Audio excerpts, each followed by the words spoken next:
You clicked on this video because you probably hate third parties just as much as I do. So here are 4 reasons why you could be dying to third parties, and by the end of this video, if you implement all 4 of these tips properly, you'll be able to actually predict and prevent them from happening. Let's dive right in. The first reason is you're not observing your enemy's landing locations. What you looking at? This is essentially the foundation when it comes to predicting third parties. However, it's such a common mistake I see players making when they don't use this method that literally only takes a few seconds to do. When you neglect this tip at the beginning of your games, you are missing out on the most free information that will automatically increase your mindfulness of both your enemy's location and possible rotations, which instantly gives you a step ahead of the lobby. And when I say to observe your enemy's drop spots, I mean try to look at as many squads as you can possibly manage, because the more info you have, the more confident you'll be when making rotations around the map. Now there are exceptions to this, such as if your squad drops early, then obviously the time you'll have in the air to track the rest of the lobby's landing spots will be more limited. Or if there are a lot of teams landing with you, then of course you'd want to be focusing on that instead. But even so, just taking a couple seconds to look at POIs nearby that other squads could potentially be landing at can instantly enhance your awareness of the general area of your drop spot. And trust me, all of these critical bits of intel will add up. Not only will your decision making regarding fights and rotations become more sophisticated,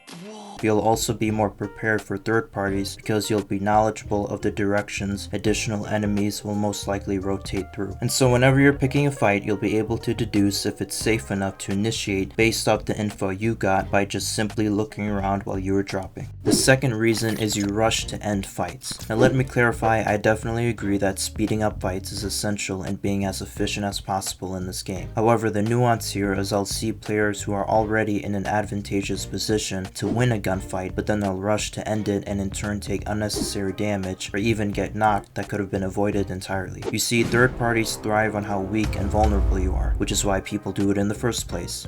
So the weaker you are, whether you're cracked, low on health, or you have a down teammate, the more susceptible you'll be and easier to kill as prey for third parties lurking around the corner. And this rushing behavior to end a fight causes you to take damage that may seem harmless at the time, but it could very well be the deciding factor for the next potential fight you could get into. So please, if you're 3v2ing or 3v1ing a team, or in pretty much any situation where you know you're going to win a gunfight, do not make yourself vulnerable by becoming cocky or impatient to end the fight so quickly. And instead, just play it slow by sticking with your teammates and minimizing risky plays to make sure you spare yourself as much damage to your health as possible so that you'll be better prepared for third parties if it happens. The third reason you keep dying to third parties is because you don't know when to run or give up on a fight. Now I'm sure you've had your fair share of gunfights that would just last ages without either side making any progress in terms of knocks or even damage output. And to describe this scenario, I like to use the word stalemate. When this happens, your fights become longer and therefore you fire more shots, and the more you do that, the likelihood of third parties pushing towards your shots gradually becomes higher and higher with every passing moment. And when you continue to partake in these fights that just aren't getting anywhere, you are also investing your team's resources like ammo, heals, and even your abilities and ultimates. And it's just not smart in general to sap your squad's utility on an enemy team that you won't even be able to kill and loot to make up for all those lost resources. So considering all these factors, do not waste your time perpetuating fights that's not making any progress. And not only will you be lowering your chances of third parties happening, but in general you'll also be keeping your squad healthy and efficient in the long run. And this is a battle royale after all, so it's even more critical to know what's best for your team.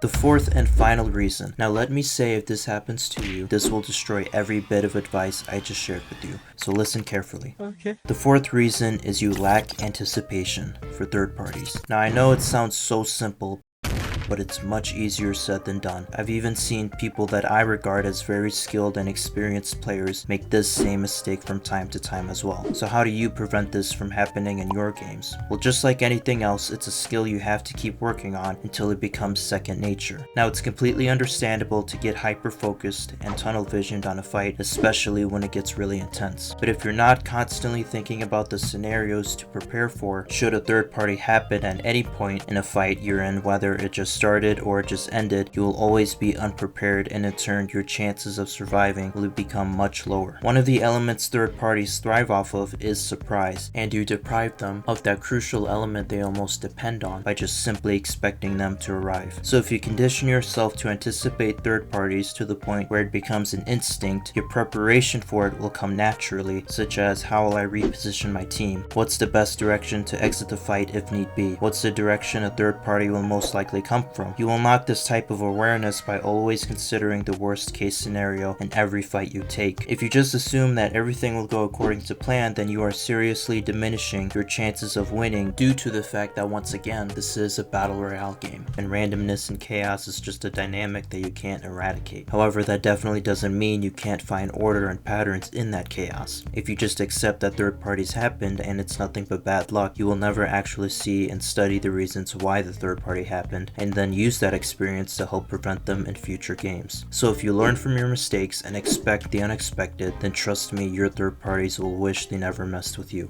Now, even if you do everything right in this video, sometimes it can all come down to those nerve-wracking 1v1s to clutch the fight or even the entire game. So if you wanted tips on how to improve your aim and tracking on your enemy's strafe to win those game-changing 1v1s, then just click on this video right here.